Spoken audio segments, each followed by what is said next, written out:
Bonjour. Quand les fondements sont renversés, le juste, que ferait-il? Voici la question que David se pose dans le psaume 11. Je lis les 3 premiers versets. Au chef des chantres de David. C'est en l'Éternel que je cherche un refuge. Comment pouvez-vous me dire, fuis dans vos montagnes comme un oiseau? Car voici les méchants bandent l'arc, ils ajustent leurs flèches sur la corde pour tirer dans l'ombre sur ceux dont le cœur est droit. Quand les fondements sont renversés, le juste, que ferait-il? On a l'impression que les fondements sont renversés, n'est-ce pas? Quand une catastrophe arrive, le coronavirus bouleverse la vie de chacun et de chacune, comme si les fondements sur lesquels notre vie est construite sont soudainement renversés. David écrit, « Quand les fondements sont renversés, le juste, que ferait-il » Il y a 3000 ans, pendant une épreuve où il fut lui-même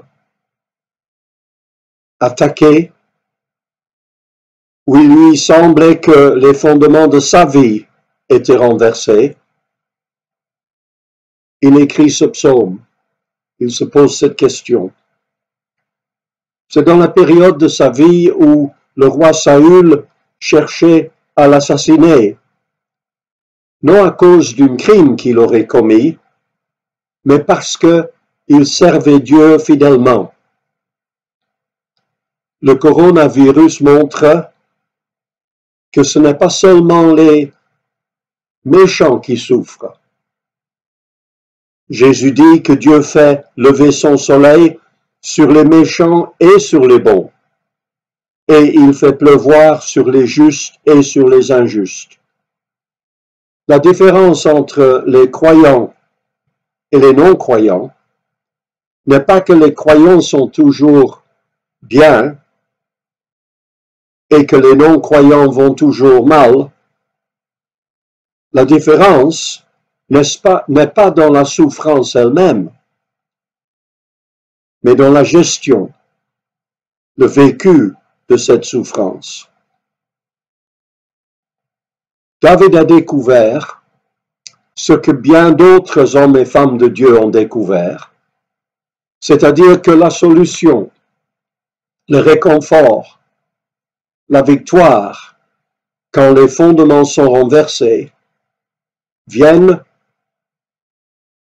quand on tourne nos yeux, nos pensées, nos esprits vers le Seigneur. 3 illustrations de la parole de Dieu pour illustrer cela. Premièrement, de David lui-même. Quand les fondements sont renversés, le juste, que ferait-il? Les fondements de la vie de David, sur lesquels il a construit sa vie jusqu'à maintenant, sont renversés l'un après l'autre. Il perd son foyer, sa place à la cour, sa réputation. Il perd sa sécurité, ses certitudes, son avenir. Mais il survit. Mieux encore, il se fortifie. Comment? Eh bien, quand les fondements de sa vie sont renversés, il pose des autres fondements à leur place.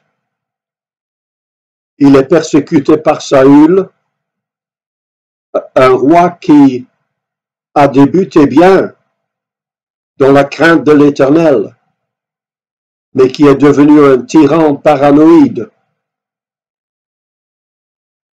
qui s'est détourné de Dieu et qui est poursuivi par un esprit malin. David devient le cible de sa colère et de sa frustration. Et Saül est jalouse de David depuis que après qu'il ait tué le géant Goliath, les femmes ont chanté « Saül a frappé les 6 000 et David ses 10 000. » Et Saül regarde David d'un mauvais œil à partir de ce jour et dans la suite. Et pendant de longs mois et de longues années, David s'est donc vu obligé de fuir la colère jalouse et meurtrière de Saül pour sauver sa peau.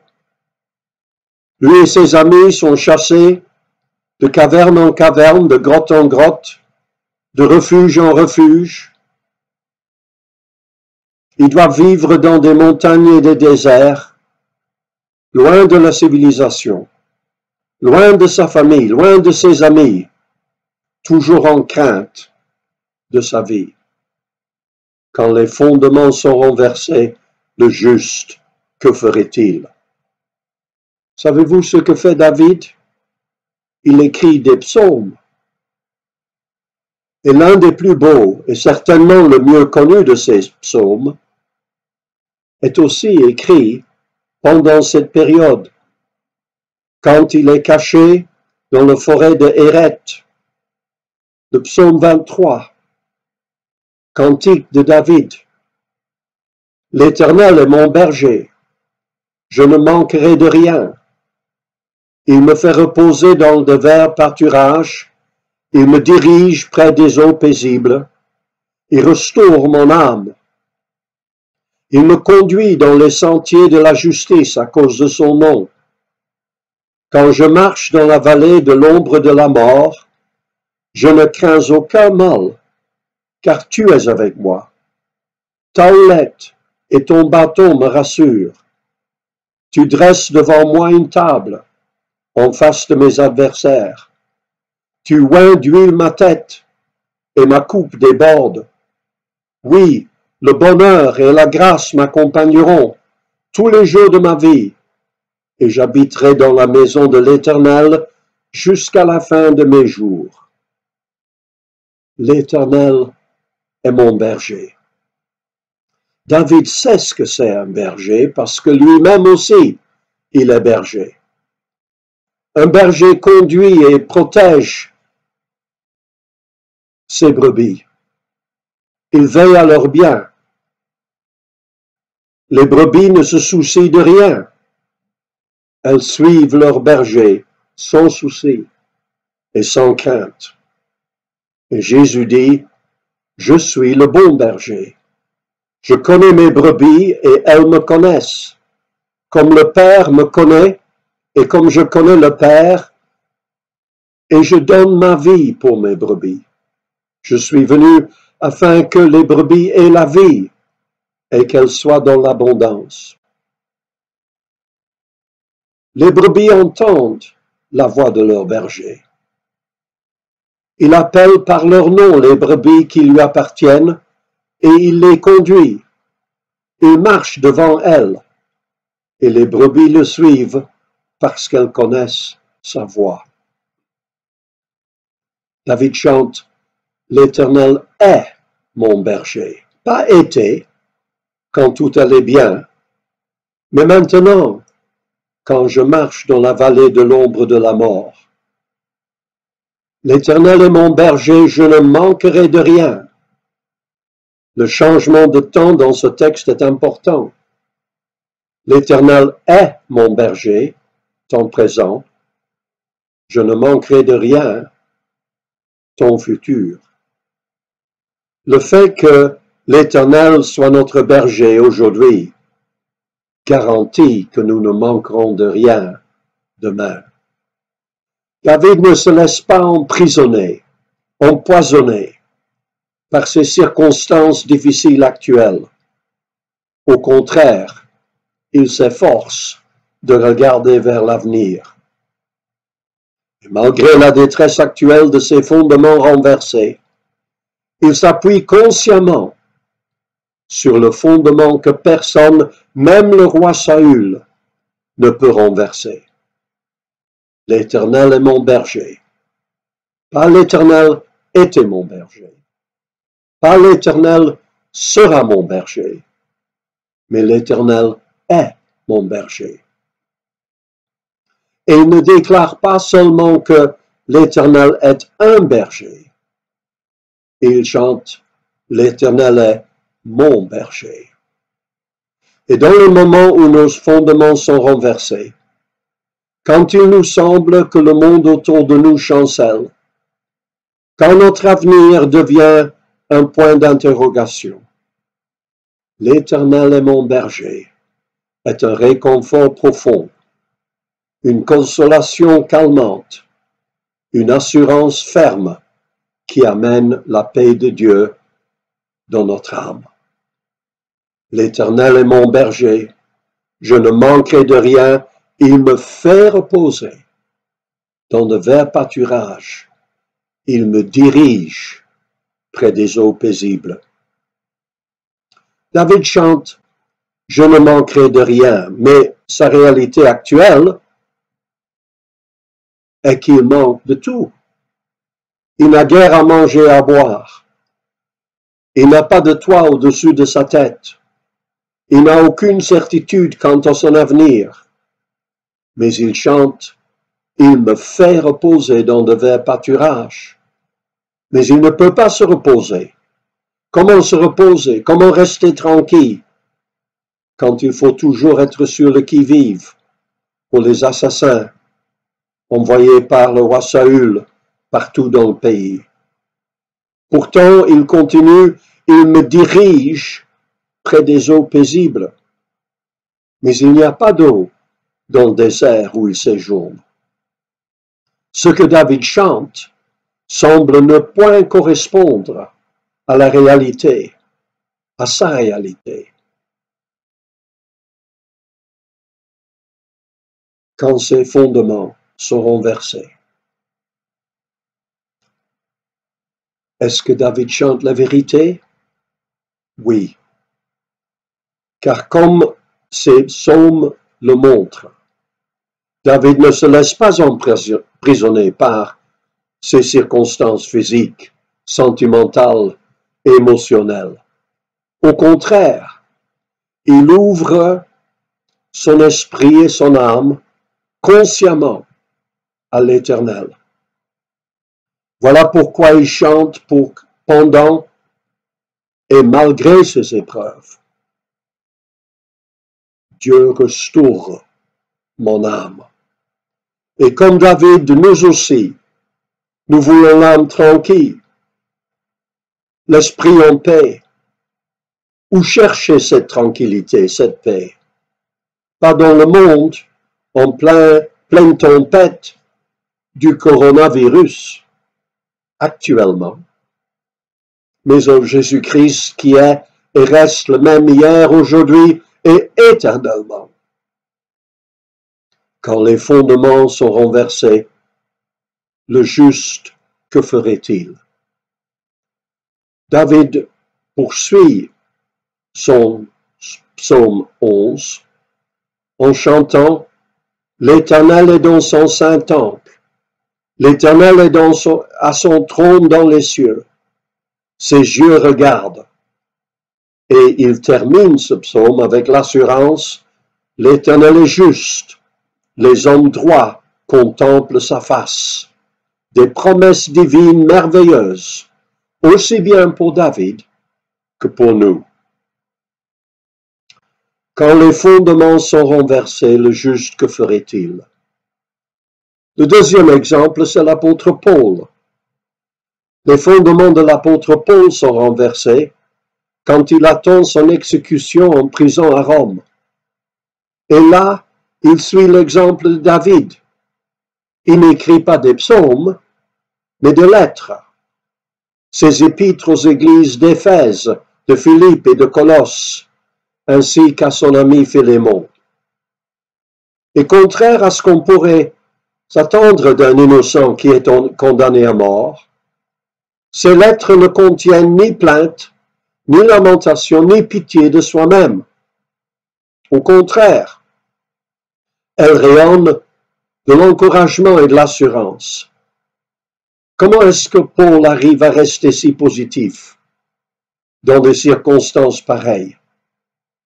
parce qu'il jouit de ce qu'il décrit dans sa lettre aux Philippiens comme la paix de Dieu qui surpasse toute intelligence. La paix de Dieu lui-même, dont Jésus promet, je vous laisse la paix, je vous donne ma paix. Je ne vous donne pas comme le monde donne. Que votre cœur ne se trouble point et ne s'alarme point. C'est cette paix que Dieu donne à ses enfants pendant des drames et des catastrophes auxquelles ils sont exposés. On écrit, la paix de Dieu surpasse toute intelligence, et cette paix gardera vos cœurs et vos pensées en Jésus-Christ. Comme nous le voyons avec le coronavirus, l'intelligence humaine est parfois surpassée. Elle ne comprend pas. Elle n'a pas de réponse, de solution. Mais aux chrétiens dont l'intelligence est surpassée par ces événements et ces circonstances, Dieu dit, ma grâce te suffit. Et la grâce de Dieu véhicule cette paix de Dieu qui surpasse toute intelligence. Cette paix qui nous permet de croire au-delà de ce que nous savons et de ce que nous vivons, plus loin que ce que nous comprenons, plus haut que ce que nous voyons. Les Philippiens à qui Paul écrit « La paix de Dieu qui surpasse votre intelligence gardera vos cœurs et vos pensées en Jésus-Christ », ils savent que Paul dit la vérité, car c'est justement dans leur ville qu'il a été arrêté avec son collègue Silas pour avoir chassé un esprit de divination d'une jeune femme. Alors la foule se souleva contre eux, et les prêteurs, ayant fait arracher leurs vêtements, ordonnèrent qu'on les bâtît de verges. Après qu'on les eut chargés de coups, ils les jetèrent en prison en recommandant au geôlier de les garder sûrement. Le geôlier, ayant reçu cet ordre, les jeta dans la prison intérieure et leur mit les ceps aux pieds. Comment se comporter dans cette épreuve? Est-ce que les apôtres se plaignent? Est-ce qu'ils remettent leur appel en question, leur ministère? Non. Paul et Silas priaient et chantaient les louanges de Dieu. Malgré leur souffrance et leur douleur, ils laissent la paix de Dieu qui surpasse toute intelligence envahir leurs âmes et leurs esprits. Mais n'est-il pas difficile ou même hypocrite de chanter des louanges de Dieu dans des circonstances douloureuses? Non. Parce que quand on jouit de la paix de Dieu, qui surpasse toute intelligence, on ne loue pas Dieu pour ce qu'il fait seulement, ou ce qu'il ne fait pas, pour ce qu'on comprend ou ce qu'on ne comprend pas. On ne loue pas Dieu seulement pour ce qu'il fait. On le loue surtout pour qui il est. Et c'est cela qui permet à l'apôtre Paul d'écrire aux Romains, « J'estime que les souffrances du temps présent ne sauraient être comparées à la gloire à venir qui sera révélée pour nous. » Quand les fondements sont renversés, le juste, que ferait-il? Mon dernier exemple, c'est le Seigneur Jésus lui-même, dont les fondements sont renversés quand il est arrêté, torturé et crucifié. Aux yeux du monde, des Juifs, des Romains et même de sa mère et de ses disciples, sa vie semblait se terminer en échec. Satan semble gagner. Mais quand nous regardons la croix de plus près, nous nous rendons compte que, pas Satan, mais Jésus triomphe. Satan ne tue pas Jésus. Non, Jésus donne sa vie. Jésus s'écria d'une voix forte, « Père, je remets mon esprit entre tes mains. » Et en disant ces mots, il expira.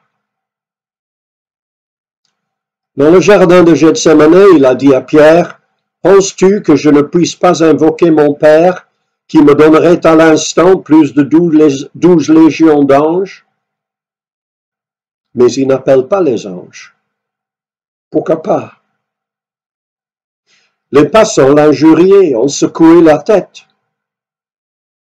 en disant, toi qui détruis le temple et qui le rebâtis en 3 jours, sauve-toi toi-même, si tu es le Fils de Dieu, descends de la croix. Mais Jésus ne descend pas de la croix. Pourquoi pas?